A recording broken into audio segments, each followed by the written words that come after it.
everyone. Hello, bonjour, buenos dias. Good day, guten tag, konnichiwa. Ciao, shalom, dobre dien. Hello to all the children of the world. We live in different places from all around the world. We speak in many different ways. Though some things might be different, we're children just the same, and we all like to sing and play. Hello, bonjour, buenos dias. Good day, guten tag, konnichiwa. Ciao, shalom, dobre dien. Hello to all the children of the world. There are children in the deserts and children in the towns and children who live down by the sea. If we could meet each other to run and sing and play, then what good friends we all could be. Hello, bonjour, buenos dias. Good day, guten tag, konnichiwa. Ciao, shalom, dobre dien. Hello to all the children of the world. Hello to all the children of the world. I hope you are having a great day. Today we're going to talk about a couple things. The first is this kind of flower called the tulip. So I have tulips growing in my yard, so I brought one here to look at after we read about them a little bit. So tulips flower in the spring, so a lot of them are blooming now. Bees go from flower to flower collecting nectar and pollen. Bees collect pollen to make honey, but flowers also need it to make new seeds. The 5 brightly colored petals attract bees. They open in warm, sunny weather when bees are buzzing around. The petals are thick and waxy. They close up at night and when it rains to keep the inside safe and dry. The tulip's leaves are long and thin. This part of the flower in the middle is called the pistil. Pollen from other tulips rub off the bee and they stick right here in this part. These pads are covered with pollen. This is the tulip's seed case inside the pistil. This bee is collecting pollen. It carries it on its back legs. So let's look at a real tulip and see those different parts. I'm going to start from the bottom of the tulip and what part is under the ground. So this is a bulb, and this is where a tulip grows from. So you plant bulbs and they are there under the ground all winter long. And when the soil starts getting warm enough, then the roots start growing and the stem starts growing up. So this is the bulb, these are the roots, this is the stem. And the stem goes all the way up. Here are the leaves. There are big, big leaves growing. This one has 1, 2, 3 leaves, and then the stem keeps going up, and at the top of the stem are the petals. This is a red tulip, and inside the top, inside the petals, see, this one was closed up because it was cold last night, and I think it might have rained a little bit.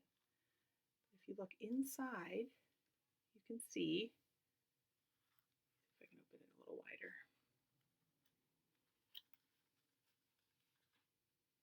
you can see the pistil in the middle here and the stamens. So the stamens are what produce the pollen and help to make new flowers and new seeds. And the pistils in the middle, and this part at the top is called the stigma. The stigma is at the top. And the petals protect the parts in the middle, reproductive parts, and they also are brightly colored so that bees and other pollinators are attracted to it. And inside here are the seeds for the tulip. And these are the stamens around the pistil. So bees and butterflies are pollinators, which means they visit from one flower to another flower, and that's how flowers grow new seeds and grow new flowers, new plants. So I wonder if you have any flowers in your yard. I wonder if you have any tulips growing near your house. If you can take a closer look inside. And yesterday I saw a bee visiting one tulip and going to the next tulip and going to the next tulip and pollinating all the tulips in my yard. All right, well, today I wanted to read a book called McDuff and the Baby. And this is written by Rosemary Wells, and pictures are by Susan Jeffers.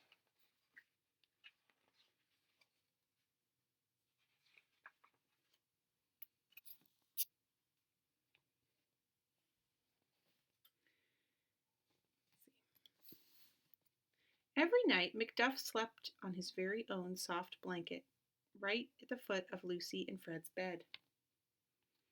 At breakfast, Fred read the comics out loud to McDuff.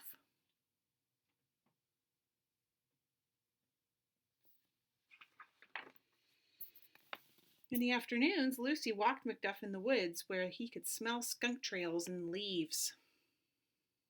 After supper, they all sat on the sofa together and listened to music from the stars on the radio. Every day, in every way, McDuff was happy.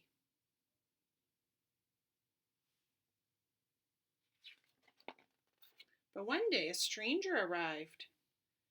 It was a baby.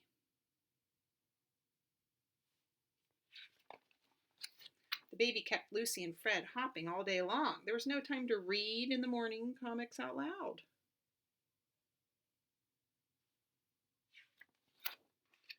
The carriage would not roll on the woodland path, so they had to walk on the street. And all the neighbors admired the new baby.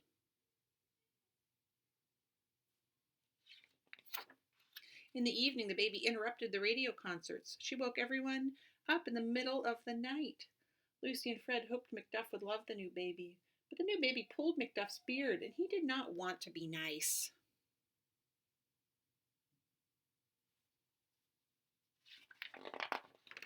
McDuff growled at the baby from across the room. The baby just laughed. McDuff gave the baby terrible, squinting looks. The baby didn't mind at all.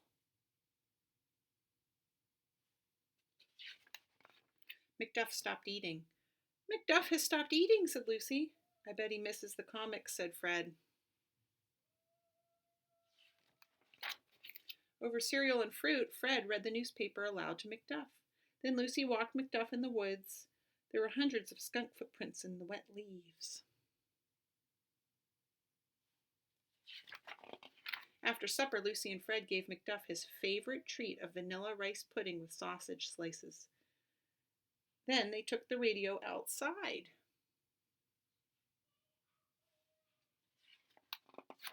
In the dark of the garden, all four of them sat on lawn chairs and hummed to the music from the stars. Woof, said McDuff. Woof, said the baby.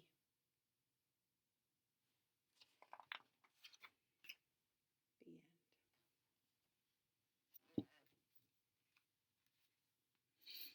Well, I hope you all have a wonderful day. I'll see you tomorrow.